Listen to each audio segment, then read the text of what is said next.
Xin chào, what's up everybody? How we doing today? A beautiful Friday afternoon here in Saigon, Vietnam. In this video today, we're going to talk about multiple topics. One of the first ones are going to be who are the #1 tourists still coming into Vietnam currently right now. Let me know what you think in the comment section. What's the #1 country coming into Vietnam currently right now? Let me know what you think. Which country do you think it is? Drop it in the comment section. Then we're going to talk about pretty much just that. If I run out of time, then I'll talk about one more topic, but I think we can kind of focus on that. Again, take your time, gather your thoughts, let me know what you think in the comment section. I have an important business meeting over here today. Actually down over by Vinhomes. So we're gonna do this video while we walk. So yeah, who's the #1 country coming into Vietnam? Has tourism picked up? Is there an exponential jump in people over the past month or two? Well, first things first, let's answer the first country.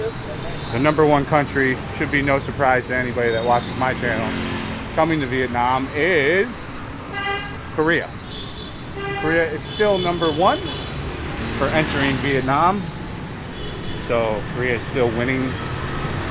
The reason people like to come to Korea from Vietnam, or come to Vietnam from Korea, is it's close and it's super cheap. These are your two mega reasons why Koreans absolutely love coming to Vietnam. It's cheap and it's close. And you can get a flight all the time. So these things make a huge factor for why they like to come here. And then they like the women, if they're men. Though chicks like coming here too though. Chicks will come here on like a quick vacation. So it's just it's an easy, affordable, fun location for the locals, for the Koreans. So they're like, why not? Let's go over there. You know, they like going to a lot of the stuff here. If you know what I mean. I'm sure you know what I mean. You know what I mean. And the camera's overheating again. Let's just try to get into the shade. Maybe it'll cool down. So yeah, it's Koreans by a mile. You know, what do you think's coming in #2? I don't think there's going to be a real big surprise on what's coming in on #2 either. I imagine it should be no surprise really to anybody that watches my channel at least. But I would think it's no real surprise. #2 coming in, and India. You see a lot of Indians and you see a lot of Koreans. You definitely, and then white people comes up third. And I'll just say overall white people, because the way the article wrote it was kind of like America, Australia, Europeans, like just white people, like overall whiteys. So that's kind of who's coming in right now. Who have I personally seen the most of when I'm out? Indians. To me, if you visually look, when I'm out and about, it looks like Indians to me. And then Koreans, probably almost the same. So Indians and Koreans are the two I see probably the most. Oh, Cambodia was on like the third, the actual third. I don't see many Cambodia people. So like Cambodia people, very rarely do I ever meet people from Cambodia. So I don't know why they're so high, but it's possible that they're high. I think Cambodians come over here for business more so than travel. Not that there's a lot of dudes. Cambodia and Thailand's kind of the same. It's just all temples. Same here, man.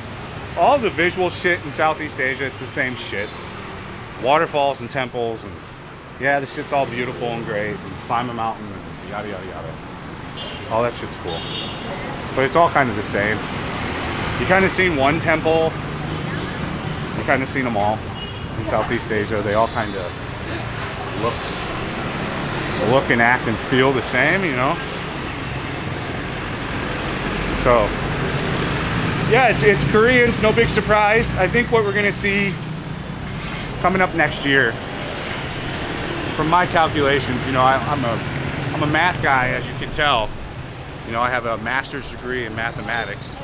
So I went and did some applied calculations.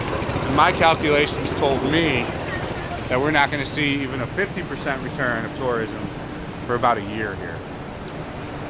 Maybe a little bit longer. Currently, Thailand's still winning the oh, if I'm gonna go to Southeast Asia, let's just go to Thailand. There's lots of partying, there's weed, you know, there's girls, yada, yada, yada. And one big thing that Vietnam did that was really weird that they shouldn't do is the price raising. We'll get into that. We'll do that as the second half. We'll do this as the second half.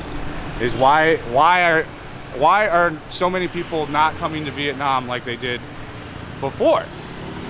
I'm gonna stand here because it's shaded and I don't want the camera to turn down. So I'll tell you one of the bigger things that people used to do when they would come to Vietnam is they would sporadically come to Vietnam. They would go to like a booking.com. We're talking pre-COVID. You go to a booking.com and on the web page, the splash page, it would be, you know, Vietnam hotel slashed in half, $40 a night for a 4-star in Saigon. So they would get you with these really good deals at a hotel, and then maybe the flight would be $600 round trip. You know, pre-COVID, flights got down there. If you booked right and used the right things and jumped around on a VPN to, like, said you were in Switzerland booking or some other country, you could get round trips for $600, $650, $750, no problem. That's super affordable. If you're just looking and you're looking to go somewhere and that flight pops up, you might be like, oh shit, we're going to Vietnam. I got my passport. Let's go on a Vietnam trip. That cheap flight, we got a cheap flight, we can get a cheap hotel, and there would be like a lot of sporadic traveling here, and then not having to worry about a visa too much because you could just get one when you got here. So now, you know, that hasn't been the situation.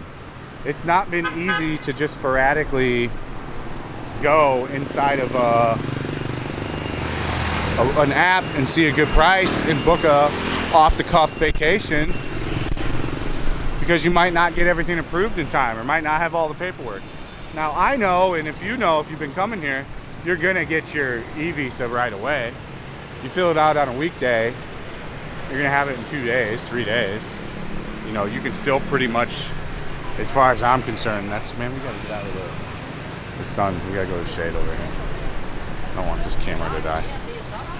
Actually, let me, sporadic. But yeah, you can still sporadically travel on the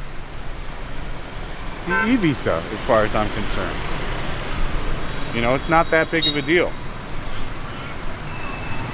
But I think that's a lot of the reason why people aren't coming here like they were, is it's not as cheap as it was. You know, this used to be a popular destination because it was cheap. Just because of the simple reason it was just cheap. You didn't think shit was cool here or nothing to do. You knew, I know that doesn't sound pretty, but you knew as a dude or a girl, you could come here in your 20s, if you're from Australia, with a little bit of money and get drunk all the time and stay at a cheap hostel and probably have sex with chicks, or vice versa, have sex with tourist dudes if you're a girl, and you knew you could do it pretty cheap here. So I think that's really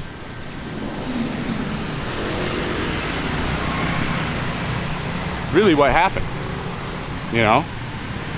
And now people are choosing Thailand for that instance instead of choosing Vietnam. I think it'll bounce back. I think the visa thing is gonna help. I think it's gonna be a slight bump. I think the visa thing is mainly gonna be for people that wanna live here. Yeah, I think that's part of the reasons why people aren't booking, and those are the #1 people. I hope you guys enjoyed the video. If you wanna hang out with me, if you wanna go on a tour when you come here and have direct access to me, you can go over to patreon.com/fatandbroke. It's a crowdfunded source website, paid for people like you that enjoy my content and want to support me in additional ways. If you like to watch me live stream, that's over at kick.com/fatandbroke. As ever, guys, have a great day, afternoon or morning. I hope this was helpful for some of you. Stay frosty. See you on the next one. Peace out.